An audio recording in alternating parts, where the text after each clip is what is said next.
Priyanka Gupta murder case. 10 अगस्त 2010 सुबह का समय था जब कर्नाटक के बेंगलुरु सिटी के पुलिस स्टेशन में एक कॉल आता है। वो कॉल बेंगलुरु के सिटीजन सतीश गुप्ता का था। सतीश कॉल पे घबराहट में कह रहा था कि हेलो सर, मेरी पत्नी प्रियंका मेरे घर में बेहोश पड़ी हुई है। मैं जॉगिंग करने गया था, तब उसका कॉल आया था कि कुछ रद्दी वाले आए हैं। फिर मैं वापस जब घर पहुंचा तो वो मुझे ऐसे मिली। आप जल्दी आए। पुलिस तुरंत ही घटनास्थल पर पहुंची और जैसे ही घर में गए उन्होंने देखा कि सतीश गुप्ता की पत्नी प्रियंका गुप्ता खून से लटपट पड़ी हुई थी और सतीश का रो रो के बुरा हाल हो गया है। पुलिस ने तुरंत ही जांच शुरू कर दी। सतीश गुप्ता और प्रियंका गुप्ता की शादी 2007 में हुई थी। प्रियंका यूपी की रहने वाली थी और दोनों की शादी अरेंज मैरिज थी, जो दोनों की सहमति से कराई गई थी। दोनों जनवरी 2010 में ही भाड़े के घर में सतीश के माता पिता से अलग रहने आए थे। सतीश इन्फोसिस कंपनी के HR डिपार्टमेंट में एज अ मैनेजर काम करता था और उनकी पत्नी प्रियंका गुप्ता पब्लिक स्कूल में मैथ्स टीचर थी। दोनों के बीच कोई लड़ाई झगड़े भी आसपास किसी ने सुने या देखे नहीं थे और साथ ही दोनों ने थोड़े समय पहले ही एक प्लॉट भी लिया था खुद का घर बनाने के लिए। सतीश ने दावा किया कि वो हर रोज की तरह 5:45 के आसपास जॉगिंग करने निकलता। प्रियंका को 7:30 बजे स्कूल जाना होता था। उसी कारण से वो घर पे योगा कर लेती थी। थोड़ी ही देर बाद सतीश को प्रियंका का कॉल आता है और वो उससे कहती है कि 2 रद्दी वाले आए हैं और मना करने के बावजूद बाहर ही बैठे हैं।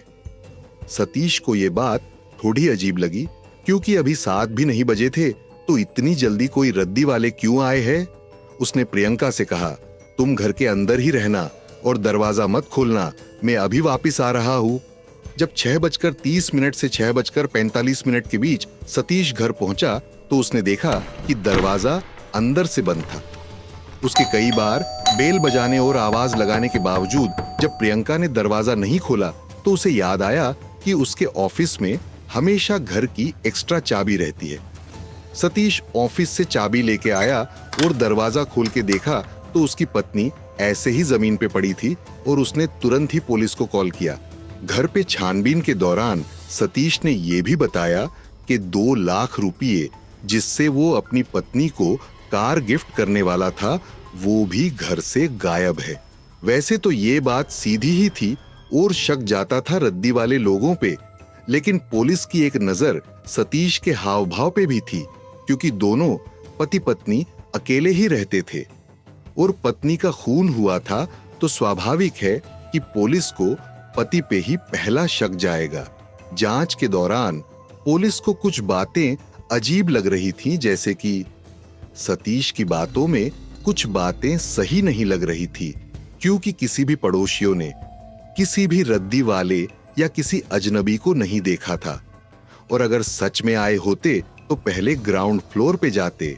साथ ही सतीश के ऑफिस में एंट्री के लिए उनको कार्ड चाहिए होता है, लेकिन उस दिन सुबह सतीश या किसी और के कोई कार्ड की एंट्री नहीं हुई थी। पुलिस को यह बात भी अजीब लगी कि पुलिस को घर की तलाशी के दौरान 50,000 जीतने रुपए बड़ी आसानी से मिले थे और तो और प्रियंका ने जो भी सोने के गहने पहने थे वो भी वैसे के वैसे थे, तो अगर कोई चोरी ही करने आया था तो वो सब कुछ ऐसे क्यों छोड़ गया। साथ ही प्रियंका के पोस्टमार्टम रिपोर्ट के अनुसार उसकी बॉडी पे कहीं भी हाथापाई के कोई निशान नहीं थे, जिससे पता चलता था कि कोई अगर जबरदस्ती अंदर घुसा होता तो प्रियंका खुद का बचाव करने के लिए हाथापाई तो करती ना। एक तरफ पुलिस अपनी जांच कर रही थी तो दूसरी ओर सतीश अपनी पत्नी के खूनी को पकड़वाने के लिए पुलिस स्टेशन के बाहर धरने पे बैठ गया था, जो कि ये बात पुलिस के लिए तब अच्छी साबित हुई जब उनकी जांच के दौरान सतीश के माता पिता के घर से ही गायब हुई 2 लाख रुपए मिले और सतीश पे ही शक की सुई जाके अटक गई। पुलिस स्टेशन के बाहर से ही पुलिस ने सतीश को उठा लिया।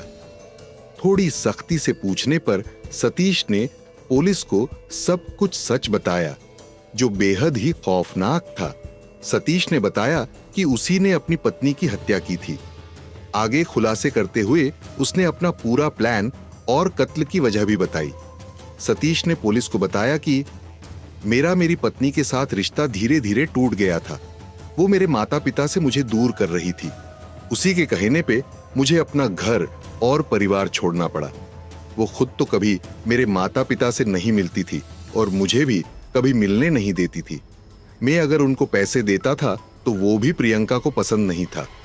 हद तो तब हो गई थी जब हमने नया घर बनाने के लिए एक प्लॉट लिया था और उसका भूमि पूजन था। तब प्रियंका के परिवार से सब लोग आए थे।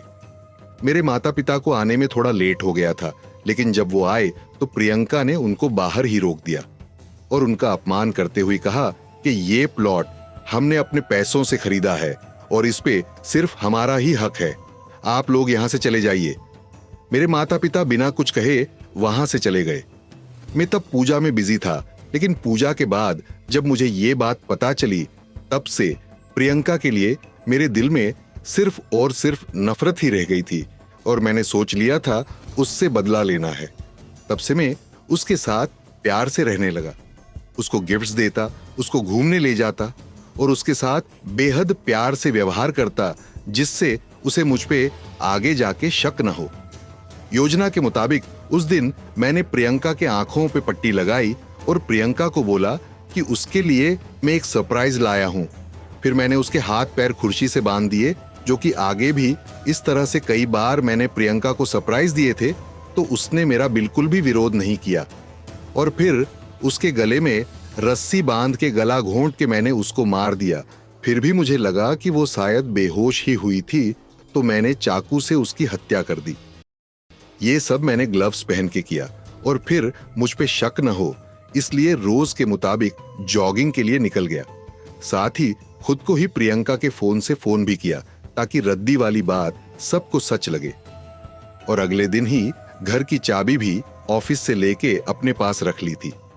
जांच में कई और पहलू भी सामने आए थे, जैसे कि सतीश का किसी और के साथ अवैध संबंध था और उसको प्रियंका से शादी करने का भी मन नहीं था।